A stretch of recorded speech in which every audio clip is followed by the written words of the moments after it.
¿Qué hacer si te ha tocado la lotería? Muy buenas, te doy la bienvenida al podcast del economista José García. Como siempre, seguimiento y suscripción. Hoy, capítulo especial en el que vamos a tratar un tema fundamental y más en fechas navideñas como estas. Y es que, verás, ¿qué hacer si te toca la lotería? Vamos a repasar una serie de consejos justo cuando te acabas de enterar, cuando vas a cambiar tu décimo o tu boleto en el banco por el dinero, consejos y cosas muy útiles y muy importantes que tienes que tener en cuenta. Y una vez has cobrado el premio, cosas a considerar para hacer una mejor planificación y para, al fin y al cabo, tener una vida más feliz y que este golpe de suerte te dure lo máximo posible y que no acabe arruinando tu vida.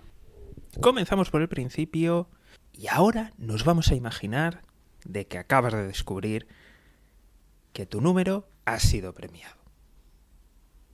Regla número 1. No se lo digas a nadie. Vuelvo a repetir. Regla número 1. No se lo digas a nadie. Que el décimo es compartido. Que hay gente que ya lo conoce. Bien, perfecto. Habla con esas personas que tienen constancia de que eso es así, de que ha ocurrido, de que de verdad te ha tocado la lotería o os ha tocado la lotería, y trata de acordar con todas las personas que vais a limitar el número de personas con el que lo compartís. Y si puede ser que sea 0, al menos hasta que no lo cobréis. Esto es súper importante. Voy a empezar a darte una serie de razones de menos importante a más importante e incluso de mayor peligrosidad. Primero de todo es que si la gente se entera de que te ha tocado la lotería, ya verás esos amigos que te deben una cerveza o que te deben una cena, pues prácticamente te va a ser imposible cobrarla. Porque al fin y al cabo dirán, hombre, le ha tocado la lotería, ya no hace falta que le devuelva la cerveza, la cena o incluso algún dinero que te puedan deber. Siguiente, me da igual que seas hijo único y que tus dos padres sean hijos únicos también. Te aseguro que, como se entere algún familiar lejano, ejemplo, de la rama de alguno de tus abuelos que tenga algún primo lejano, alguien que sea familiar de esa rama te va a llegar llamándote primo, no, perdona, eran nuestros abuelos los primos, y seguro que te va a venir con alguna gran idea en la que invertir. O simplemente te va a pedir una ayudita. Punto número 3. Te estás poniendo un objetivo en la espalda. Si bandas criminales descubren o sospechan, no hace falta ni que lo tengan claro, que te ha tocado la lotería, saben que te ha entrado dinerito fresco y por tanto empezarás a recibir posibles estafas. Y esto es el menor de tus problemas, porque es posible que llegue algún tipo de banda violenta, haga un secuestro express y obligue a ti o a tu familia a que entreguéis la totalidad del premio o el máximo disponible que se pueda sacar. Un secuestro rápido, muy violento. Y al final te vas a quedar con una buena paliza y sin dinero. Así que, de verdad, por todos estos motivos, regla número 1, no lo digas, no lo compartas, y si hay gente que ya lo sabe, que el círculo sea lo menor posible, por favor. Muy importante, y explícales todas estas cosas. Punto número 2. Desde que te acabas de enterar, y por supuesto, no lo has compartido, o lo has compartido con el menor número de personas posible, piensa.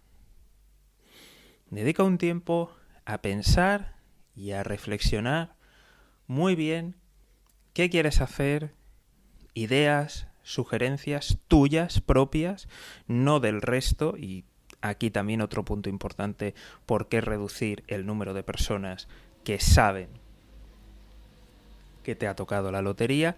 Para que tú puedas pensar, para que tú puedas planificar tranquilamente y para que no te metan sus ideas en tu cabeza. Planifica, piensa bien, qué quieres hacer, opciones, posibilidades. Piensa, pero no hagas nada. No actúes, no seas irreflexivo, no empieces a mandar un mensaje a tu jefe diciéndole vete a tomar por... No envíes en el grupo del trabajo sois unos compañeros de... Solo piensa y no hagas nada. Medita bien las cosas, tu imaginación puede volar, pero no hagas nada. No hagas nada, solamente piensa, reflexiona, fantasea, pero no hagas nada. Y empieza a tener un primer boceto de por dónde van los tiros, de qué es lo que quieres hacer, de hasta dónde crees que te puede llegar ese dinero. En fin, empieza a pensar tranquilamente sin hacer nada. Punto número 3, y aquí es donde cobra una gran importancia el punto 1 y el punto 2, sobre todo el de la reflexión, y es el cobro. Y esto es algo muy importante que a la gente se le olvida, o se le pasa por alto o comete errores muy graves, y es el siguiente. Si tú vas con el boleto y solamente das tus datos, si después quieres compartirlo, o peor aún, ya es un boleto compartido y resulta que solamente se toman los datos de una persona, pagas todo lo que tengas que pagar del impuesto de loterías y cuando una de esas personas comparte el dinero restante, se considera una donación y vuelves a pagar. Y de aquí viene muy importante reducir el círculo y haber reflexionado para saber con quién lo vas a compartir o con quién lo tienes que compartir. Para cuando vayas a cobrarlo, dar los datos de todas las personas y pagar una vez impuestos y no pagar el de loterías más donaciones. Que eso esté listo y esté claro.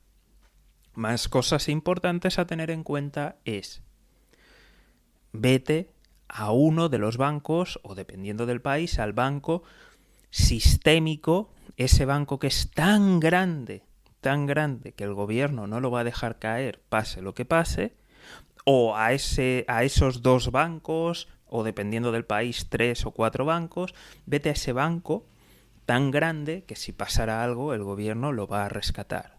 Súper importante, fundamental. De nuevo aquí también las reflexiones que has hecho antes, porque a lo mejor has pensado que quizá, dependiendo de tu situación, dónde vivas y cómo sea el transporte, a lo mejor te conviene, para también minimizar el número de gente que se entera, ir a cobrarlo a alguna sucursal que esté en otra ciudad o incluso en otra provincia.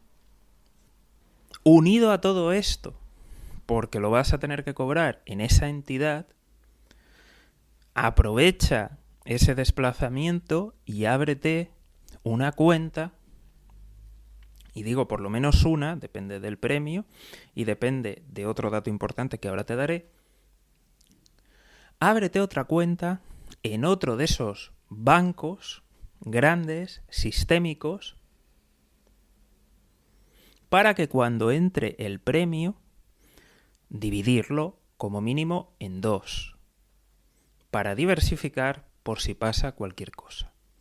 Y luego, para premios muy grandes, ten en cuenta el límite de la garantía bancaria.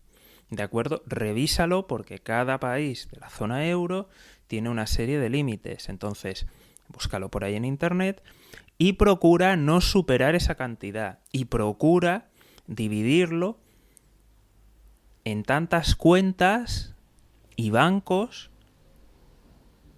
te sea necesario para que en ninguna cuenta de ningún banco superes ese límite. Ya sé que hay países donde el gobierno garantiza al 100%. No te fíes, como mínimo divídelo en 2. Y de nuevo, vete a los grandes, vete a los bancos que son sistémicos y procura asegurarte que son bancos de distintos grupos. No vaya a ser que acabes estando en el mismo banco, en el mismo grupo sin darte cuenta. Haz una búsqueda en internet y mira quiénes son los dueños de verdad. Punto número 3. Ya has cobrado, ya lo has repartido o no, pero ya se ha hecho el reparto. Lo tienes distribuido, no tienes en ninguna cuenta más de la garantía bancaria, y si en el país en el que te encuentras el gobierno lo garantiza sin límite, lo tienes por lo menos dividido en 2, quizá en 3 o en 4, sea lo más prudente, pero lo tienes dividido, lo tienes diversificado. ¿Qué es lo que haces a partir de ahora? Pensar, seguir pensando. Han sido días de emociones, han sido días de tensiones, esperando cobrar. Ahora por fin se ha hecho efectivo, lo tienes ahí. Ahora ha llegado el momento de sentarte y empezar a pensar en serio en todo. Mi consejo y recomendación en estos días y en este tiempo mientras estás trazando el plano. No hagas cambios bruscos en tu vida, es decir, continúa todo igual.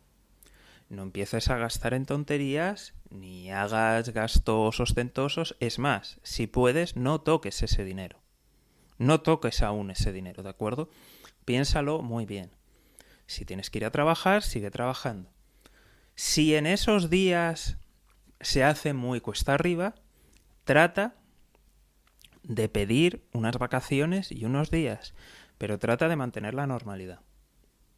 Planes extremadamente peligrosos, pero que suele hacer la gente continuamente, una y otra vez cuando les toca la lotería. Gastárselo en cosas de lujo innecesarias, comprarse un Ferrari, comprarse un Maserati, comprarse un superdeportivo, viajes de lujo, casas de lujo, casas que que la gente no puede permitirse, pero aún así utilizan todo ese dinero para darlo de entrada. Otro clásico, pagar todas las deudas. Muchísimo cuidado con esto, porque es verdad que desde un punto de vista financiero, es decir, si tú coges ese dinero y lo metes en algún fondo, lo metes en algún sitio y te da un 1, un 2, un 5%, pero tienes unas deudas que estás pagando un tipo de interés de un 20% o incluso de más, es cierto que desde el punto de vista financiero tiene todo el sentido, pero por favor, ten muchísimo cuidado de no quedarte sin cash, sin el cash flow, sin dinerito fresco, porque esto lo he visto hacer muchas veces, que la gente paga las deudas, paga la hipoteca, se lo gasta todo, y sí, es verdad, se ha quedado sin deudas y desde el punto de vista financiero todo perfecto, pero de repente se queda sin trabajo o a algún familiar le pasa algo o alguien se queda y está sin liquidez. Esto es súper peligroso. Mantén y conserva la liquidez, así que mucho cuidado con este tipo de planes. Otro plan que tienes que preocuparte, vigilar y si lo ejecutas hacerlo muy bien es coger y decir, yo con este dinero quizá me genere una serie de intereses, pero voy a coger entre los intereses que me va generando y cogiendo poquito a poco, me da para toda la vida y ya no tener que volver a trabajar. Mucho cuidado, primero de todo, por la inflación. Mucho cuidado la inflación. Mucho cuidado que en lo que lo hayas invertido esté bien invertido y no te la juegues a que te peguen un palo o a que alguna de las inversiones no vaya. Mucho cuidado con que tengas alguna enfermedad. Mucho cuidado con que enfermes sin tú esperártelo. Mucho cuidado con que si tienes un seguro privado de repente te suba las cuotas o directamente diga que no te atienda. Mucho cuidado con quedarte sin la cobertura nacional porque no estás trabajando. Mucho cuidado a que a lo mejor vivas más años de lo que tienes esperado. Así que muchísimo cuidado con el me dejo el trabajo y me dedico a vivir. Cuidado.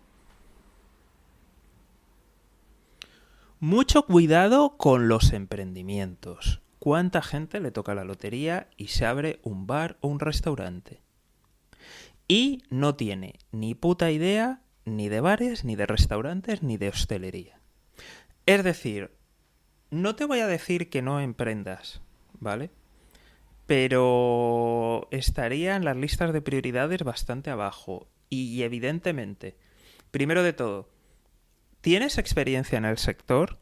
Vale, perfecto. Segundo, ¿tienes experiencia como manager, como gerente o como director en el sector?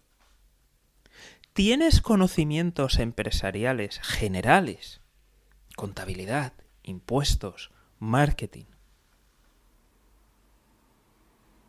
Muchísimo cuidado con gastártelo todo en algún negocio del que no tienes idea y del que hay pocas posibilidades de ganar. Siguiente, oportunidad de inversión. No hace falta que te diga que huyas de todos los, abro comillas, activos de alta volatilidad, por no ponerles otro nombre, que hay por ahí. Internet está lleno, ¿vale? Pero cuidado con el amigo familiar, y de aquí por eso te di esos consejos al principio, de cuanta menos gente lo sepa, mejor. No te digo que a lo mejor no inviertas en alguien, pero lo tienes que hacer con cabeza. Es decir, eso tiene que ser una fracción. No puedes hacer un all-in, ¿vale? Una fracción. Y lo que puedes hacer para mitigarlo es decir, por ejemplo, vale, me pides una inversión pequeña de 10.000 euros y tu empresa va a ser gigante, o yo qué sé, me pides 100.000, vale, me parece eso una pasada de dinero, ¿vale? Independientemente de que te haya tocado muchísimo. Vale, pues lo que le puedes decir es, mira, yo eso no, pero yo te puedo poner 10.000 si consigues que un inversor profesional que conoce el sector te pone por lo menos 10.000 euros o más de inversión, yo te pongo esos 10.000. Y eso que has adelantado. Y ya en función de cómo vaya, hablamos. De esta manera estás obligando a esta persona a que busque a alguien del sector que tenga idea y evidentemente, pues si alguien que tiene idea invierte, pues, hombre, por lo menos es una señal de, oye, no es tan descabellado. Pero eso no significa que no sea una inversión de altísimo riesgo. Y hay que tratarla como tal. Y hay que poner el dinero justito. Siguiente. Me compro la casa de mis sueños. Esto es peligrosísimo. Muchas veces, o sea, voy a suponer que solo te gastas absolutamente todo lo que te ha tocado, pero es que hay gente que mete más. Ya lo he comentado anteriormente, hay gente que incluso eso lo mete todo lo que ha ganado en la entrada. Eso es una locura. Pero aún así voy a suponer que solo te gastas todo lo que ha entrado. Ojo, ¿qué puede pasar en tu trabajo? ¿Qué ocurre si te quedas sin trabajo? Ojo, ¿qué pasa con tu casa actual? Si la tienes comprada, si está en hipoteca, ¿qué ocurre? Mucho ojo, mucho cuidado. De nuevo, uno de los grandes problemas es hacer un all-in, un todo a una. Mucho cuidado con ese tipo de cosas. Bien sea en la casa, bien sea en cambiar de vida, mucho cuidado. Si estás pensando en cambiar, de nuevo, estar en liquidez, estar en caja, es bueno. Ya que tienes dinero, no te compres la casa de tus sueños. Primero vende la que tienes, planifica bien, piénsalo bien, medítalo bien. Y una vez has vendido, porque seguro que las inmobiliarias, y más cuando saben que tienes dinero, y te aseguro que lo van a saber, porque seguro que tienen contactos en los bancos, ¿de acuerdo? Te van a decir, tú no te preocupes, tú cómprate lo que tú quieras, porque además de lo que ya has ganado de tu casa antigua, te van a dar X. Ojo, ojo, ojo. Ojo, ojo.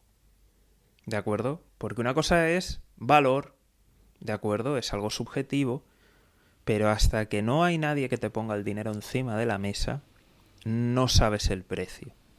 Y esa es la realidad. Entonces, a lo mejor puede tener un valor, abro comillas, pero en ese momento a nadie interesarle. Y el precio que te van a dar, el dinero que realmente vas a recibir, va a ser muy bajo. Entonces, si de verdad has decidido que vas a cambiar de casa, primero vende la que tienes, mira cuánto te queda y luego compras. Súper importante que tengas mucho cuidado con esto, incluso si lo vas a hacer como inversión, y es: ¿qué pasa si la casa nueva se descubre que tiene fallos estructurales? Y no te estoy diciendo que lo supieran y que te hayan engañado o te hayan timado. No, ¿eh? O sea, aquí nos olvidamos de los timos, que también tienes que tener mucho cuidado con ellos, ¿vale? ¿Qué puede pasar? Pero voy a suponer que todo se ha hecho con las normas y que no hay ningún engaño, no hay trampa ni cartón. Perfectamente, las casas se les detecta cada cierto tiempo fallos estructurales. ¿Qué pasa si a lo mejor en la casa que has comprado, uno de los locales comerciales, pues está un mes vacío y resulta que hubo una rotura de cañería y eso ha filtrado y acaba costando una derrama que os cuesta pues el 50% del valor catastral o peor aún el 50% de lo que has pagado por la casa? ¿Qué ocurre? ¿Qué ocurre si no es tanto, pero la mitad o 2/3 de los vecinos van con el agua al cuello y no pueden hacer frente? Y los vecinos que sí que sois solventes tenéis que hacer frente a todo. ¿Qué ocurre? ¿Qué pasa ahí? ¿Qué pasa si lo has hecho como una inversión y piensas que lo vas a poner en Airbnb y vas a obtener unas rentabilidades y de repente prohíben los Airbnb donde está el local? ¿Qué pasa si cambia la legislación y suben los impuestos a las casas? ¿Qué pasa si de repente suben los impuestos a segundas, terceras viviendas? ¿Qué pasa si el ayuntamiento sube impuestos a basuras? ¿Qué pasa si suben impuestos que van a la luz? ¿Qué pasa si suben impuestos que van al agua? Entonces, de nuevo, cuidado con apostarlo todo a una y cuidado con que los entornos puedan moverse. Entonces, como reglas generales ya, una vez que estamos planificando y que estamos viendo, como te he dicho, huye de apostarlo todo a una carta o a una inversión. Ten mucho cuidado, ¿de acuerdo? Huye de ese tipo de planes, de jugárselo todo a una carta. Mantén la liquidez. No es nada malo. Mantén liquidez. Si inviertes, empieza a hacerlo poco a poco, con cosas que tengan poco riesgo. Cuentas de alta rentabilidad, abro comillas, ¿vale? Porque dan muy poca, pero cuentas de alta rentabilidad donde aplica el seguro bancario. Empieza a mirar mercado de bonos, mercado de deuda. Ten un poquito de exposición, y repito, un poquito de exposición a bolsa, sobre todo mercado americano. Lo digo porque muchas veces se habla de bolsa, Pero en muchos países las bolsas, desde la gran crisis financiera del 2008, por ahí, nunca han recuperado el valor. Otros no han recuperado el valor desde recesiones que hubieron en los años 2010. Otros nunca se han recuperado de la pandemia. Entonces, los únicos índices que han continuado son los americanos. Entonces, mucho cuidado. Y te hablo de que empieces a mirar ese tipo de mercados porque estás a una orden, a una ejecución, o desde el móvil, o desde el ordenador, o como muy tarde, una llamada de teléfono y unas 24 horas, o a la siguiente apertura del mercado, a salirte de él. Mira a ver letras del tesoro, cosas con vencimientos cortos, de 3 meses, cosas de 9 meses, cosas de un año máximo. Mira ese tipo de cosas y empieza a invertir muy poquito a poco, ¿de acuerdo? Que esté en una cuenta de alta rentabilidad no es malo.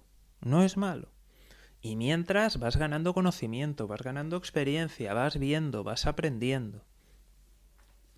Si estás pensando en el mercado inmobiliario, ten muy en cuenta las derramas, ten muy en cuenta que pueden suceder cosas, ten muy en cuenta que puede haber cambios estructurales, cambios impositivos, cambios legislativos.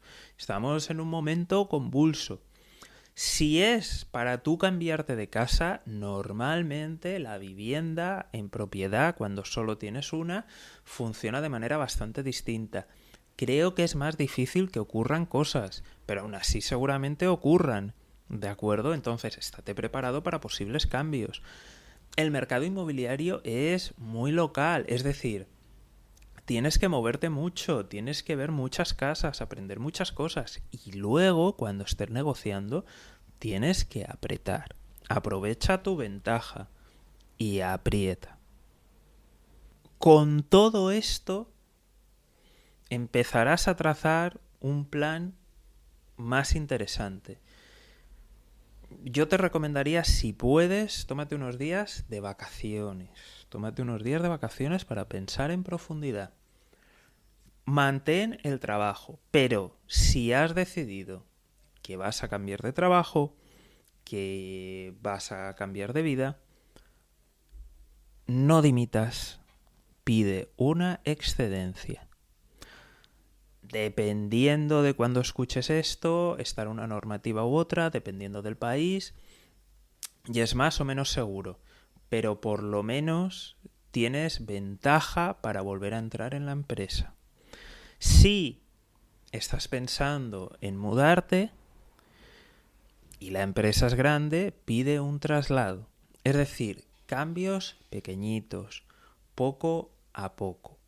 Pero si al final has decidido que vas a cambiar de vida y que vas a hacer otras cosas, pide una excedencia, no le digas a tu jefe eres un X, no te despidas del grupo del trabajo diciendo menudos compañeros de... ¿Vale? Paz, calma. Y opera poquito a poco. Tranquilidad. De verdad, tranquilidad. Entonces... aquí están los consejos, repasamos. Que no se entere nadie, o el menor número de gente posible. Cuando vayas a cobrarlo, muy importante que esté la gente con lo que lo vas a compartir, porque si no, luego es una donación y pagas más. Pagas tanto el impuesto de la lotería como el de las donaciones. Y trata de evitar el jugártelo todo a una carta. Procura tener liquidez y si al final decides que vas a dejar el trabajo, pide una excedencia. Como siempre, ve poco a poco, consulta a profesionales, ve informándote y ve moviéndote despacito. Estar en liquidez es fundamental y prepárate para lo inesperado, para los contratiempos. Ten siempre un plan B. Como siempre digo, si este podcast te ha parecido interesante, compártelo, dale a me gusta, dame una valoración de 5 estrellas, estés en la plataforma que estés, y si aún no estás suscrito, suscripción y seguimiento. Nos vemos aquí en el podcast del economista José García. Un saludo y toda la suerte del mundo.